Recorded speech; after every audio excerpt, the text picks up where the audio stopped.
Hola amigos, ¿cómo están? Bienvenidos a este nuevo espacio del Profe del Perrito. Hoy con un invitado súper especial, que nos va a hablar un poco también de su historia de vida.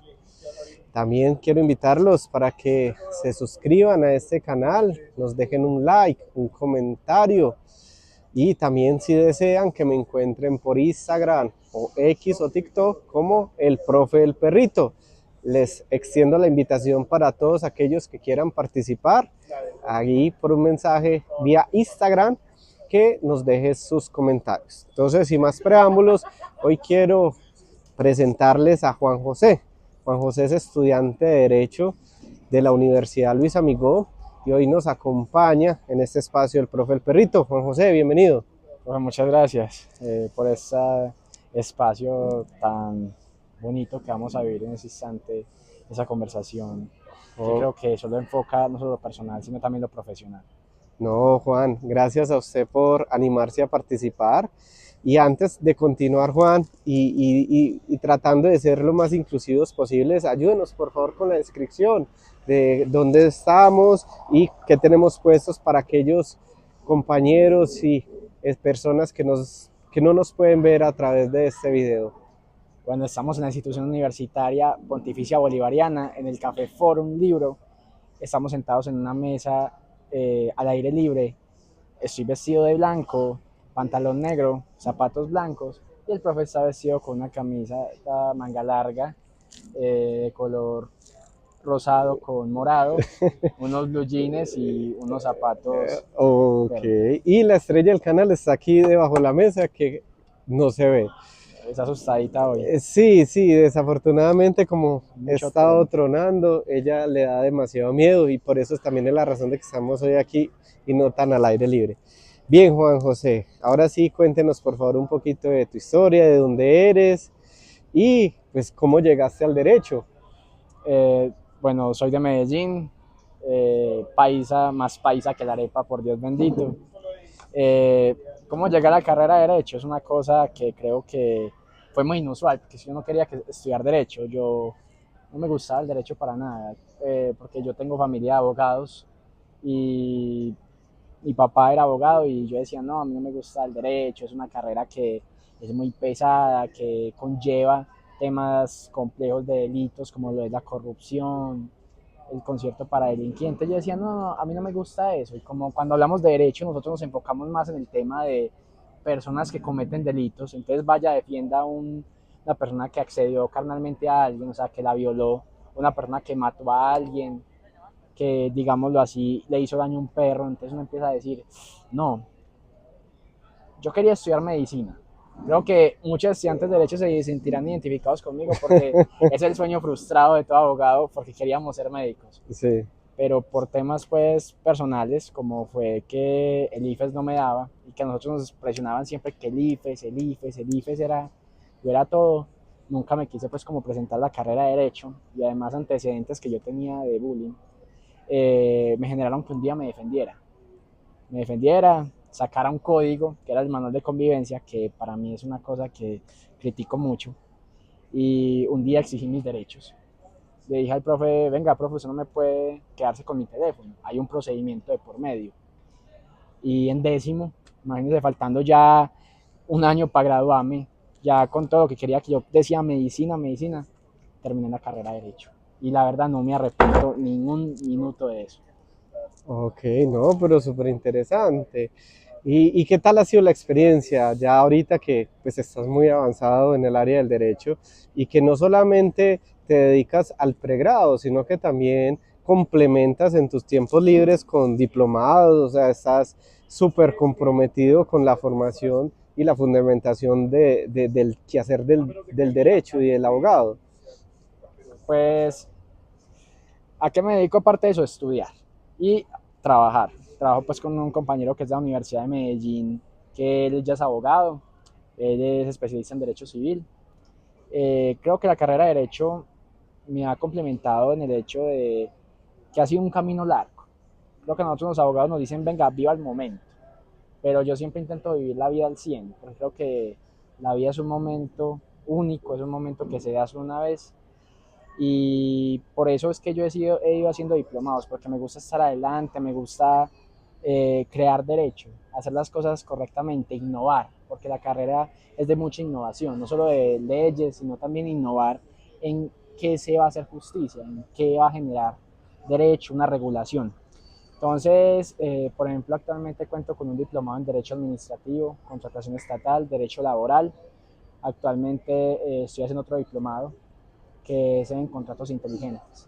Y la verdad me ha parecido pues que la carrera de Derecho, como le digo, es una construcción de cada día, de que cada día uno como estudiante, como lo decía un profesor mío, no es estar pegado al teléfono viendo TikTok y ya, sino, venga, si usted va a ver este tipo de plataformas o va a hacer este tipo de cosas, que sea enfocado a su carrera, en aprender, porque creo que las cosas más simples son las que generan al profesional del mañana. No, pero súper interesante. Y mire también que esto también habla un poco de esa responsabilidad individual.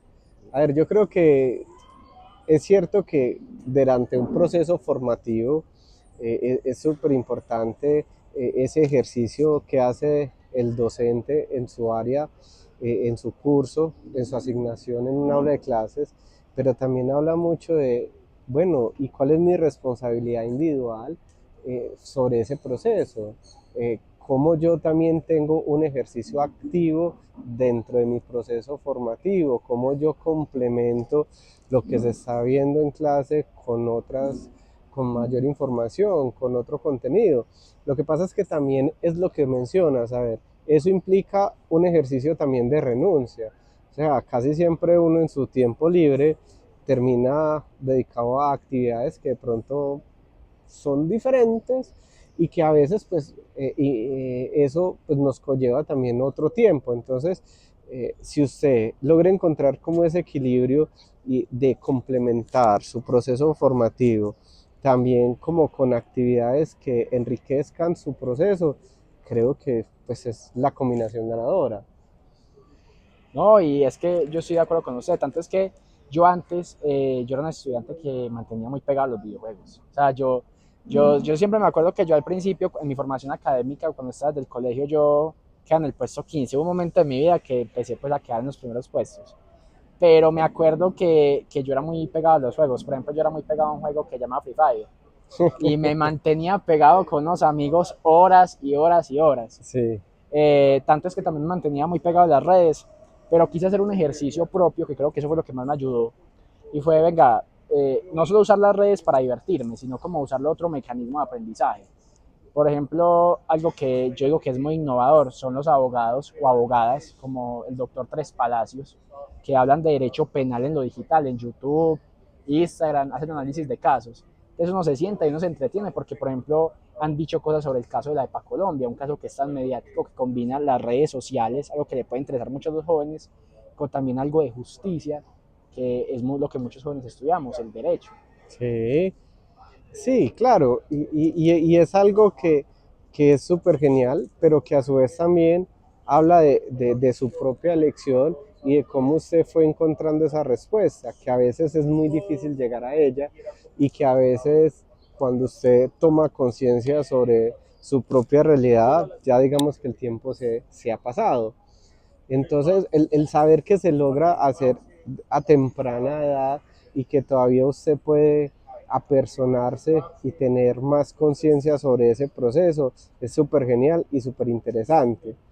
Y ya que hablas un poco como de eso de lo digital, usted que también está haciendo un diplomado sobre ese aspecto, me parece pues como súper interesante que nos pueda de pronto como brindar un poquito de eso que estás aprendiendo en ese diplomado, ya que también estamos a través de medios digitales generando como eso, como una alternativa a un modelo de aprendizaje.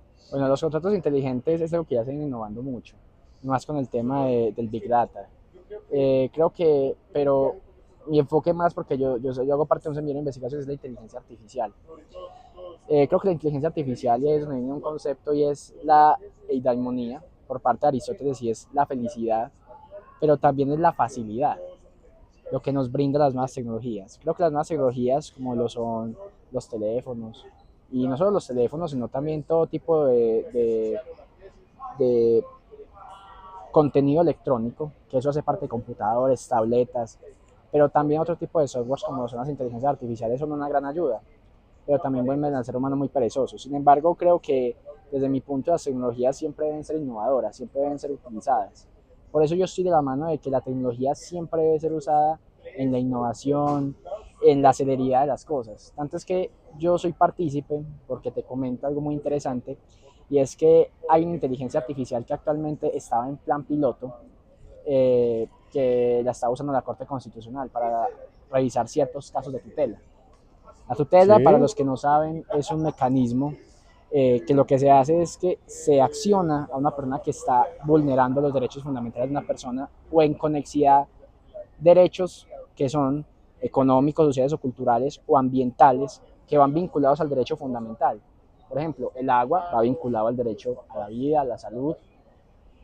Y este mecanismo lo que se hizo fue la Corte empezar a innovar de que venga, usemos la inteligencia artificial para que revise estos casos.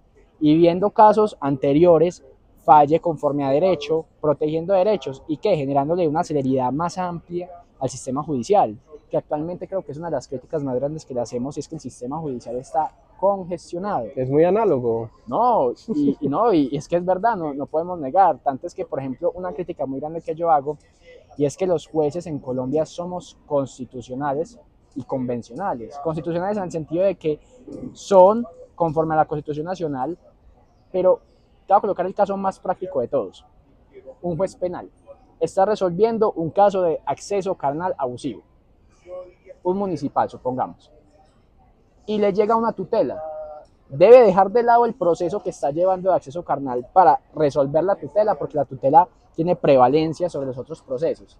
Entonces, imagínense, llegan tutelas y tutelas y tutelas a los juzgados, entonces lo que va congestionando el sistema judicial y eso genera que los procesos salgan en 3, 4, 5 años. Entonces ahí nos vamos preguntando, venga, ¿la justicia cuándo llega?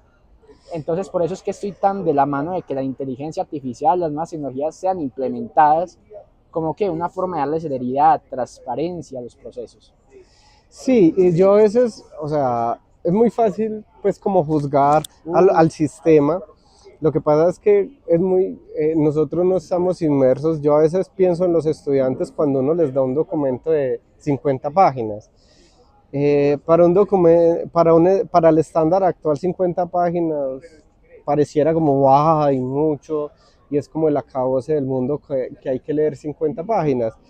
Piensen en que un folio de un proceso tranquilamente puede ser el archivo, la resma, y que un fiscal o un juez para actuar en derecho por obligación debe leerse todo eso, o sea, No, y en leérselo. ocasiones ni siquiera da tiempo, porque te comento, imagínate que yo tuve un caso hace mucho tiempo y fue un caso de tutela de un señor. El proceso era prácticamente 80 páginas, había que leer la audiencia porque se allanó a cargos. Eso fue lo bueno, porque imagínense si no se hubiera allanado a cargos, sino que hubiera sido una etapa larga, todo lo que hubiera sido, pero se allanó a cargos. Y el documento de solo anexos, por ejemplo, porque se inició por medio de querella, 80 páginas. Tanto es que me ha tocado ver que eso fue una acción de tutela que yo radiqué hace poquito para una persona que tenía una colonoscopia, que es tiene problemas en los intestinos y les toca sacar una parte del intestino. ¿Sí? Para la cirugía. Radicamos a la tutela. La tutela tenía 24 páginas y las anexos 3.140 páginas. ¿En qué? En historias clínicas, exámenes. Entonces, actualmente eso no da. Por ejemplo, los fiscales, y es muy triste, porque un fiscal a las 5 de la tarde no se le pregunta qué hace un fiscal a las 5 de la tarde. Tiene que rendir todo lo que hizo en la semana. Y un fiscal, como un defensor público, le llegan a un proceso en 5 minutos y lea la parte inicial y resuelva. ¿Y eso qué genera? Eso genera que no haya defensa técnica, no haya acusación. Tanto es No, que yo por eso y digo, hay impunidad. Pues no, es que y eso es algo que yo digo, es que hay impunidad. Por ejemplo, nosotros criticamos, es que el sistema judicial. Yo digo que el sistema judicial no es el problema solamente, sino que actualmente tanta carga que hay en los fiscales genera que, ¿qué? El mayor ejemplo, profe, un fiscal no se suicidó hace poquito, de tanta carga que tienen. ¿Y eso qué genera? Que ellos no puedan resolver los procesos. ¿Cómo puede ser que un fiscal tenga 28 casos de acceso carnal, 20 de homicidio y uno de violencia intrafamiliar? O sea, es irrisorio ver una situación de estas. Y pues las reformas estamos No, en proceso porque, bueno, pero ese es otro tema que ya difícilmente lo podremos resolver aquí, pero sí es un claro ejemplo un poco de cómo también las futuras generaciones de profesionales que son los que heredan este sistema actual también deben de tener una participación activa y no desde la queja, porque es que siempre lo fácil es quejarse. O sea, yo creo que ese es el ejercicio mal. más, más sencillo que hay. Pero lo verdaderamente interesante es, bueno, ¿y usted qué soluciones está generando para? Y me parece también muy bonito encontrar jóvenes profesionales empoderados y con esas ganas también de generar transformaciones y que ojalá en un futuro pues se logren evidenciar y que se logre tener como una transformación y que uno diga, mire, esto fue gracias a lo que inició, en este caso Juan José, desde el derecho, el tiempo dará la respuesta, ¿cierto, Juan? No, el tiempo dará la respuesta y la evolución del ser humano, porque creo que de eso se trata la psicología y el derecho. Ver cómo es el cambio del ser humano, cómo va avanzando, porque creo que cada día el ser humano sale con cosas muy diferentes. Sí, este tipo de profesiones que van enfocadas al humano también se adaptan a los contextos y aunque pareciera que las generaciones generan diferencias, a veces en lo humano pareciera que hay como cierto patrón de repetición frente a ciertas conductas y a ciertos comportamientos. Y lo que se busca en cierta manera es que sea un poquito más justo, aunque eso es algo muy subjetivo sobre Uh, qué es justicia. es que es un concepto, por ejemplo, mira, mi concepto de justicia, la justicia según el derecho es fallar en equidad, o sea, es darle equidad a las partes. Pero el concepto de justicia es un concepto muy efímero. Yo le digo que es más hipócrita. Y lo voy a decir por qué. Porque, y eso siempre lo he tratado con mis compañeros y con mi madre. Le he dicho, madre, vea, es que hay una situación, supongamos, va a contar un caso que un profesor me colocaba y ahí es donde voy a decir si hay justicia o no. Un papá accedía carnalmente a su hija que tenía 12 años de edad y lo que hacía era que después, cuando llegaba al colegio le daba un vasito de ron, le colocaba películas pornográficas y la accedía carnalmente. Un día el hermanito de la menor llegó temprano y vio al papá encima de la menor. Le va diciendo, ay papá, ¿usted qué está haciendo? El papá, no, no, yo estoy jugando con tu hermana. Pasa es que el muchacho le cuenta a la mamá, hacen la denuncia en el proceso y por una negligencia de la defensora de familia, cuando van a alzar el testimonio de la mamá como de la menor, las dejan que estén juntas en la misma sala, lo cual no se puede. Y vicia la prueba testimonial. ¿Qué pasó? Que como en los procesos de acceso carnal abusivo, los procesos sexuales, son procesos que la jurisprudencia ha dicho que son cosas cerradas, de puertas cerradas, son procesos que se dan a puerta cerrada. ¿Qué pasó? El testimonio de la víctima era relevante. Claro, cuando ellos se dieron cuenta fue que era actos sexuales, no acceso. Se dieron cuenta pues de que no había rastros de ninguna forma ahí adentro de la menor y se dio cuenta pues de que esa persona quedó impune. ¿Por qué? Porque se perdió que la prueba testimonial ya no había, entonces ya no había prácticamente pruebas. Esa persona quedó impune. Hubo justicia para el procesado, porque es que no se podía violar O sea, porque una serie de se etapas. llegó a una conclusión Sí, y se generó un veredicto que en cierta forma dice, bueno, como dice ahorita el asunto del caso cerrado, ¿cierto? sí. Que está tan de moda el meme del caso cerrado. No, y se cerró. ¿Hubo Ajá. justicia para el señor? Claro, pero para la menor hubo justicia. Se podría decir que no hubo justicia. Hay gente que dice, hubo justicia porque pudo acceder a la administración de justicia, pero la justicia yo siento que va más al tema de restaurar el daño. Y eso fue lo que no hubo. Ay, María, hay cosas que definitivamente son un poco horribles y que a veces parecen como demasiado exagerados para ser realidad, pero todos sabemos que la realidad supera la ficción en muchos aspectos.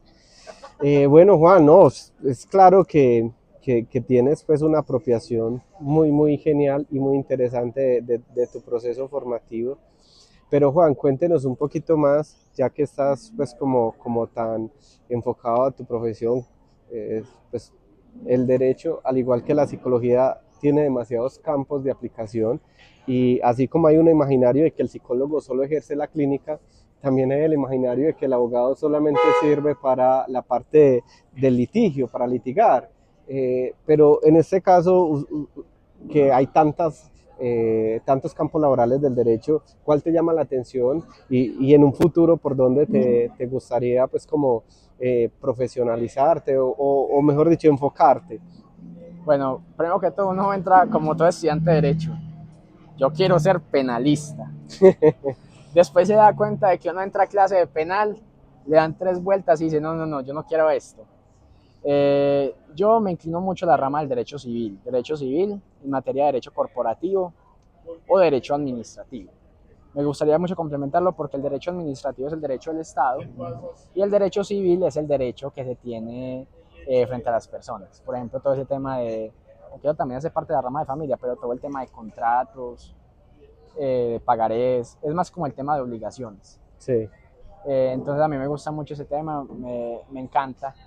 Creo que es algo que me gusta, me mata y que me iría fielmente por ello. Sin embargo, en ocasiones dejo que el camino guíe, porque me he dado cuenta que el derecho penal me ha vuelto a gustar después de ver penal especial y procesal, pero después de que vi general y todo el sufrimiento que nos tocó sufrir de ver de 3 horas, pero daba 2 horas y media porque prácticamente íbamos a salir estallados y salimos estallados, yo me doy cuenta que el derecho civil y el derecho administrativo es como lo mío, me gusta demasiado. Es como en lo que más trabajo. Ok, bueno, no, súper interesante. Y Juan, ya pues como con este caso directamente de lo que implica estar en un ambiente académico, ¿cuál es su percepción de la educación inclusiva? ¿Qué conoces de ella, teniendo en cuenta de que en cuestiones de jurisprudencia, la misma Constitución, pues en su artículo 13 habla de la igualdad, después en el artículo 64 habla sobre la educación, y ahí hacia arriba empiezan a generarse en diferentes pronunciamientos tanto de la Corte Constitucional como del mismo Senado con esta ley del 2009 que habla sobre la inclusión social de las personas con discapacidad, etcétera, etcétera. Creo que hay que hacer primero un recuento y es que antes en el Código Civil colombiano las personas que no se podían manifestar por habla o personas que eran ludópatas eh, o muchas personas de toda índole se consideraban que hasta las personas que tenían trastornos mentales se consideraban que eran personas locas o incapaces. Entonces empiezan a hablar de O incapaces interdictas. o interdictas. Tanto es que les colocaban a ellos la incapacidad absoluta y la incapacidad relativa. Se manejaba que la incapacidad relativa era que tenía la posibilidad de negociar y la incapacidad absoluta que totalmente no se podía.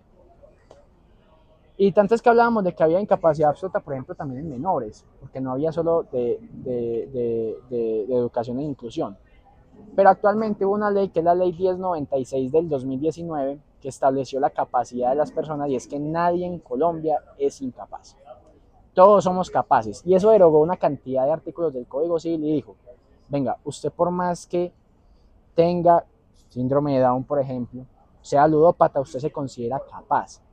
Ya consagró pues los acuerdos de apoyo, que era lo que antes llamábamos tutores o curadores que administraban bienes o cuidaban a la persona.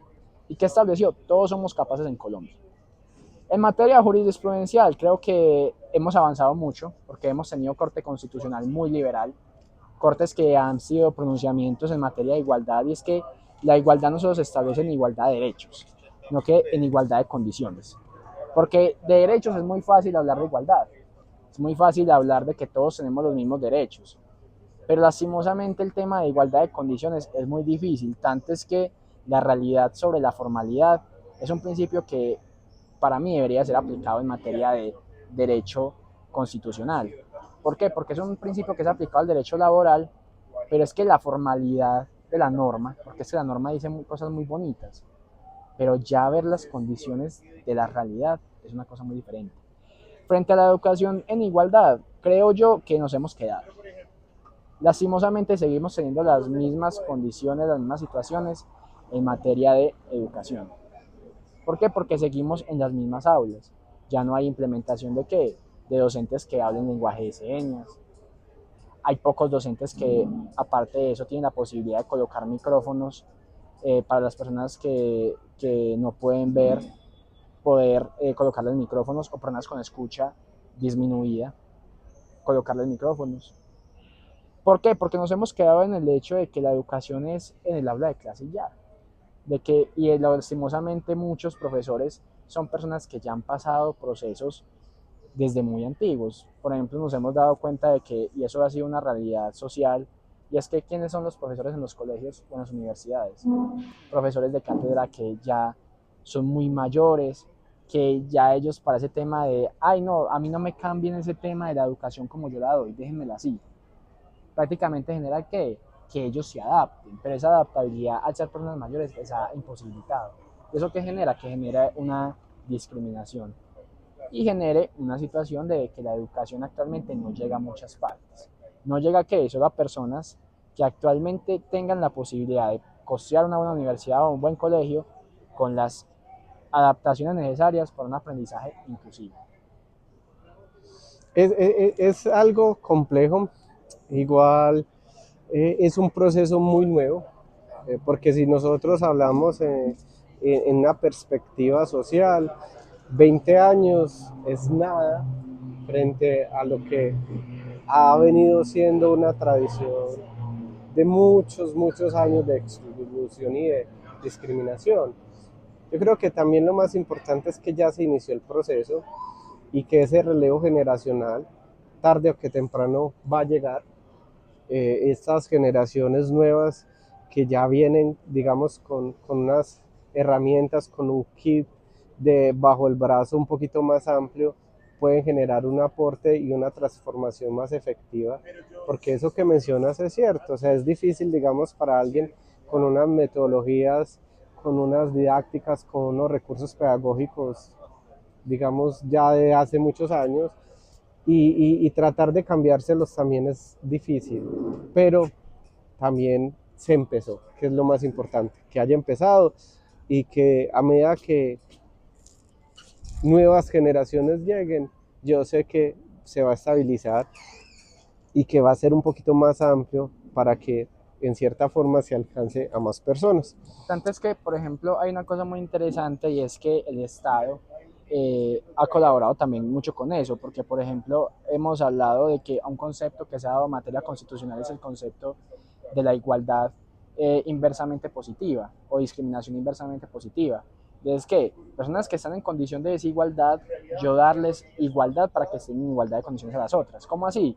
Por ejemplo, políticas públicas donde permitimos que personas con incapacidades o con situaciones que ameriten una protección constitucional en materia de igualdad, se les demos, por ejemplo, trabajo. ¿Y eso qué genera? Genera una discriminación inversamente positiva porque estamos discriminando al grupo general, pero le estamos generando la igualdad a las personas que no tienen esa posibilidad de estar en una condición de equidad, de igualdad. Entonces, por eso es importante recalcar que el Estado tiene una función muy importante en esto que empezamos a hablar del tema de la igualdad y de la educación, porque el Estado tiene la capacidad, porque el Estado, varios autores como Juan Jacobo Rousseau han dicho, el Estado es enorme, es una sociedad, es que el poder emana del pueblo, pero ese poder emana del pueblo significa que protejan al propio pueblo. Bien, Juan, eso igual es un debate muy, muy amplio y es muy importante pues poder tener como los espacios en los cuales se pueda generar una retroalimentación y eso hace parte también de la construcción del conocimiento, la misma crítica y los argumentos sólidos también un poco desde la evidencia de cómo esto genera una transformación o si realmente se ha quedado simplemente en el papel. Juan, bueno, ya como para ir cerrando, pues no sé, cuáles son, ya en temas un poquito más personales, cuáles son sus hobbies, y de pronto qué nos puede recomendar a nuestra audiencia. Bueno, mis hobbies son muy particulares porque me gusta mucho correr, mucho hacer deporte, me gusta mucho correr. Siento que correr es una forma de desfogar una cantidad de emociones.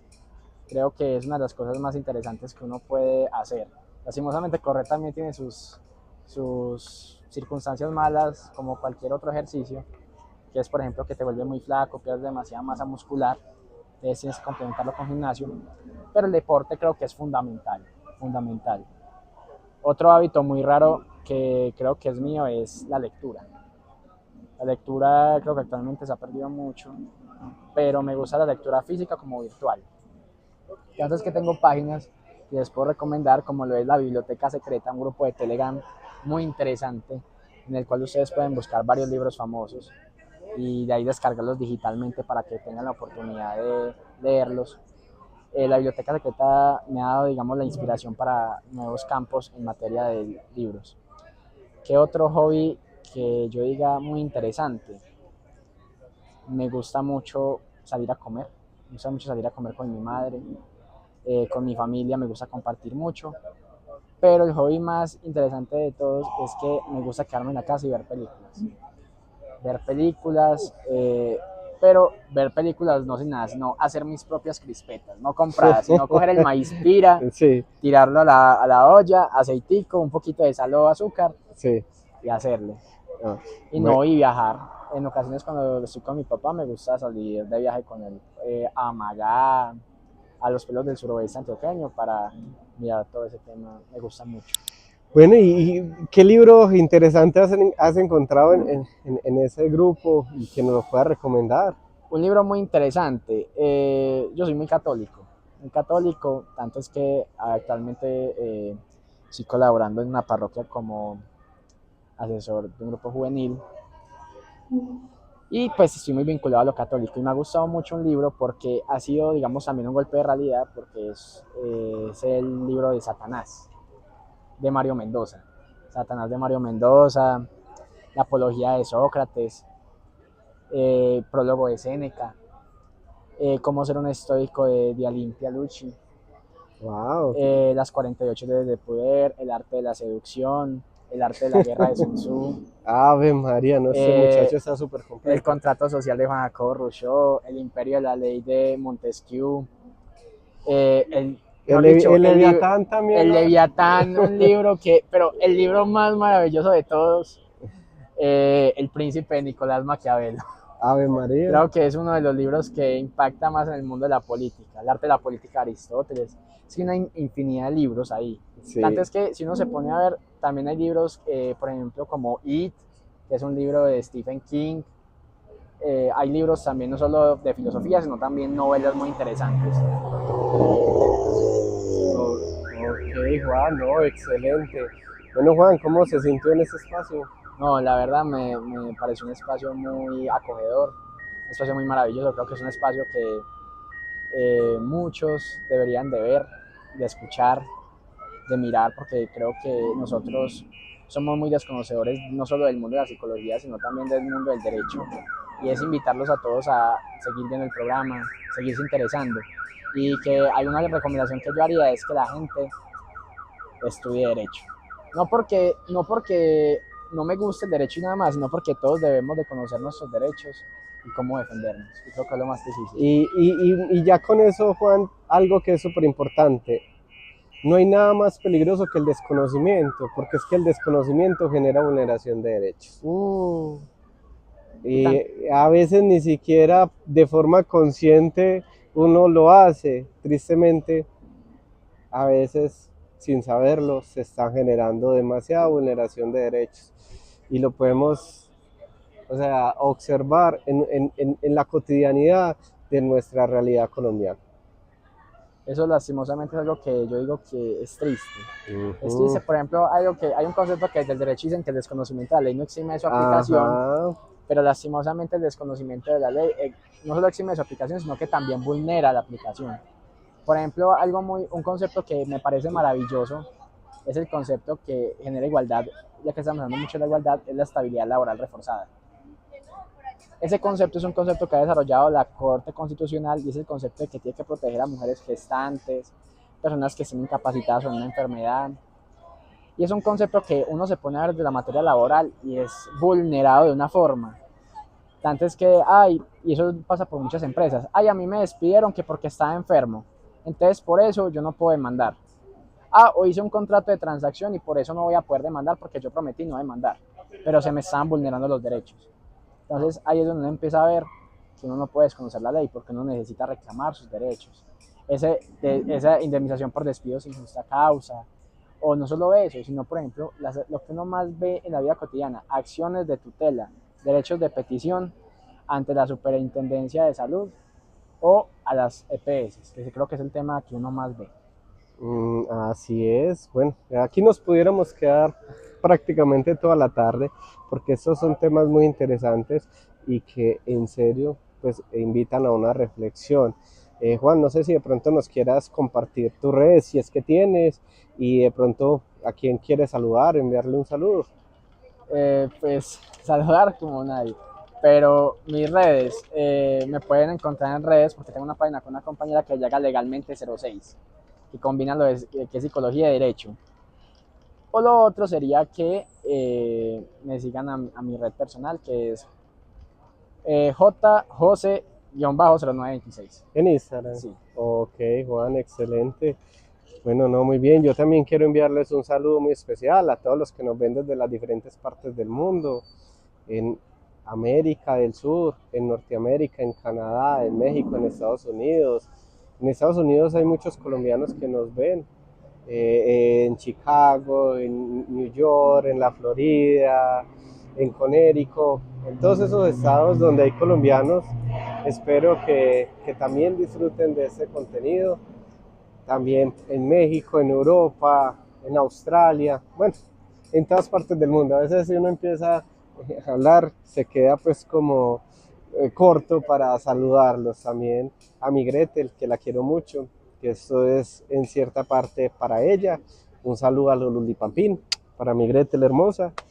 Y bueno amigos, recuerden por favor, si les gusta este contenido, darle al like, dejarnos un comentario, que eso ayuda no solamente a que la plataforma nos ubique, sino también para que le llegue a más personas. Y también si son nuevos, por favor suscríbanse, que eso hace que esta comunidad también crezca más. Y si les interesa participar en este espacio, por favor me pueden escribir en Instagram a El Profe del Perrito.